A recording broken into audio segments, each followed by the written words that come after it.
Saludos cordiales, les saludan estudiantes de la Universidad de El Salvador, de la Facultad de Jurisprudencia y Ciencias Sociales, bajo la materia de globalización y libre comercio.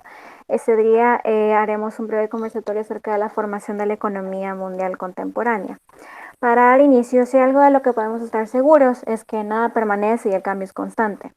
La historia que hemos atravesado y que hemos podido conocer a través de relatos, sucesos y análisis nos recuerda innumerables veces que estamos destinados al cambio y que sea este positivo o negativo significará un nuevo capítulo que descubrir y narrar.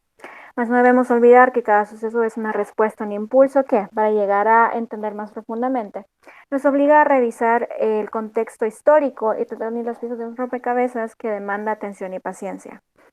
El devenir de la humanidad, que últimamente culminaría en los días presentes, es la prueba tangible de que los tiempos cambian y que con ellos las necesidades y la forma de cubrir dichas también cambian, así como los métodos de subsistencia. En este trabajo podremos ver un atisbo de lo que la historia ha visto cuando el ser humano fue conociendo poco a poco los obstáculos de la supervivencia y su forma de sobrepasarlos.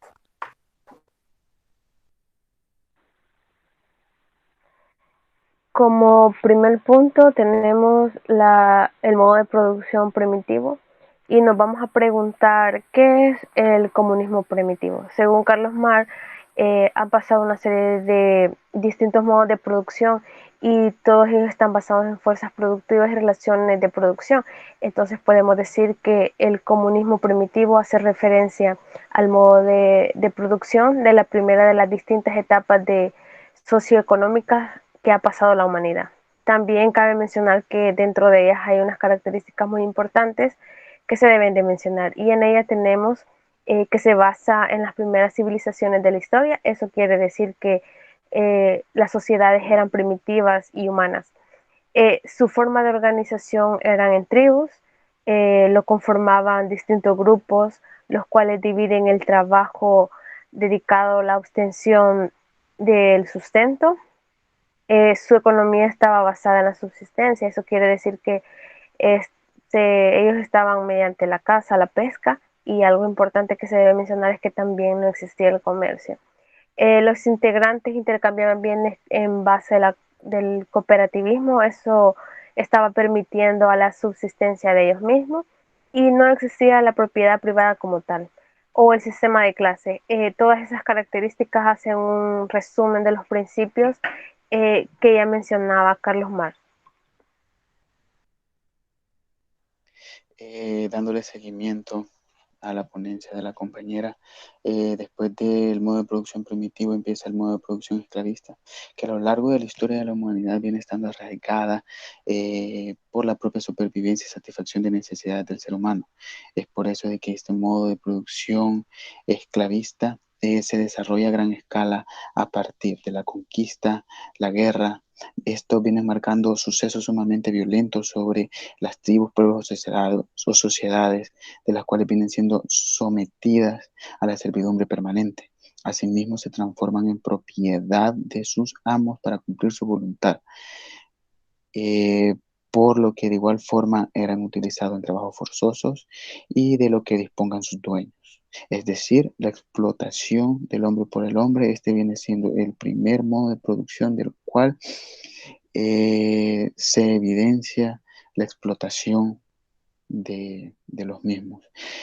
Los esclavos carecían de derechos, eran considerados inferiores, eran considerados propiedad de sus amos, eran sometidos a trabajos forzosos. Esta economía, el esclavismo en la antigüedad era más bien tomado como algo normal y algo legal en la sociedad. Bueno, ellos realizaban trabajo como minería, agricultura y obviamente la servidumbre.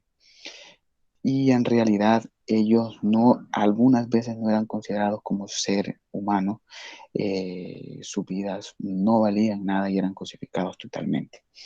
Este modo de producción también viene teniendo una concepción filosófica en donde Hegel da un aporte muy puntual sobre el amo y el esclavo en su libro La Fenomenología del Espíritu. Como breve fragmento vendría siendo pues la lucha entre dos conciencias que desean ser reconocidas por la otra. En esta lucha dialéctica y a muerte total, una de las conciencias tiene miedo, la otra no. porque su deseo de ser reconocido es mucho mayor que su temor a morir. Pero la conciencia que tiene miedo al final termina sometiéndose a la otra persona. Aquí viene la relación entre el amo y el esclavo.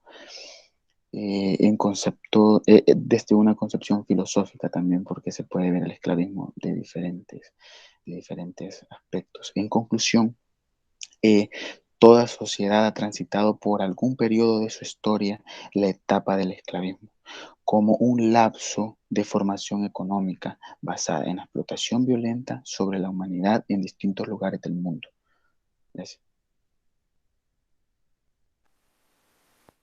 Siguiendo brevemente con la ponencia del compañero, hablaremos del feudalismo. El feudalismo había sido en la Edad Media en un periodo de inestabilidad después de la caída del Imperio Carolingio. Esto empujó a los hombres poderosos de la época, reyes que permanecieron aún después del derrocamiento, a encontrar alianza en los nobles de la época y ceder no solo parte de su poder y soberanía, sino también de sus tierras, las cuales eran trabajadas por los sirvientes que a cambio de su dura labor recibían protección física y espiritual de parte de los terratenientes que también eran llamados como señores.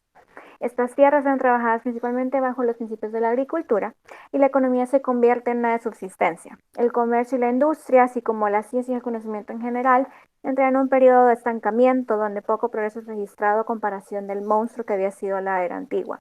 Es durante este tiempo que la posesión de tierra se convierte en un despliegue de poder, factor que predominará en futuros eventos históricos en donde el que posee los medios dicta la batuta. La tierra, también conocida como feudo, se convierte en el elemento más importante del nuevo orden social. Esta era trabajada por los sirvientes, como fue antes mencionado, y mediante estas ellos tenían acceso a un techo y a cosechas, y en algunos casos a cambio de una renta a un espacio en el que ellos podían sembrar para subsistir. Las relaciones sociales se habían definidas por dos simples factores en este caso: quién disponía de la tierra y quién dependía de ella.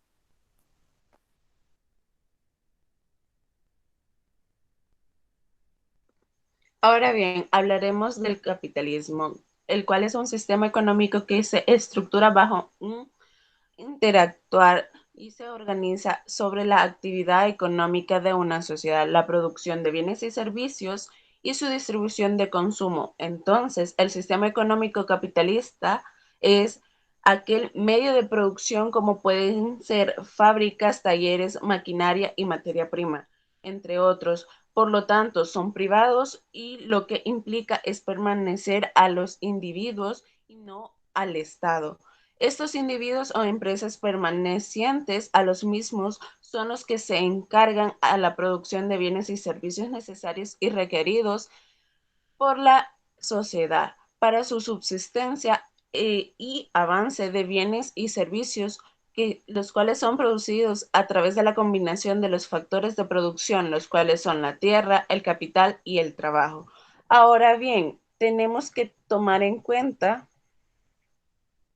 lo que es retomar las tres etapas del capitalismo que son importantes, la cual tenemos como primer punto es el capitalismo comercial o mercantil.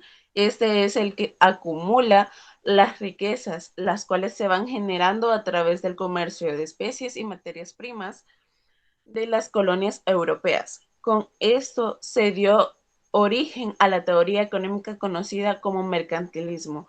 El capitalismo mercantil se mantuvo arraigado a algunas partes del occidente hasta bien entrando en en el siglo XIX, especialmente en el sur de Estados Unidos, donde el sistema de plantaciones confinó el desarrollo del capitalismo industrial. Ahora bien, ¿cuáles son sus principales características comerciales? En primer lugar, la marca distintiva del capitalismo, la cual era acumular el capital. En todas las épocas anteriores, el propósito era buscar riqueza, era disfrutar y gastarla en la época capitalista para acumular y poseer.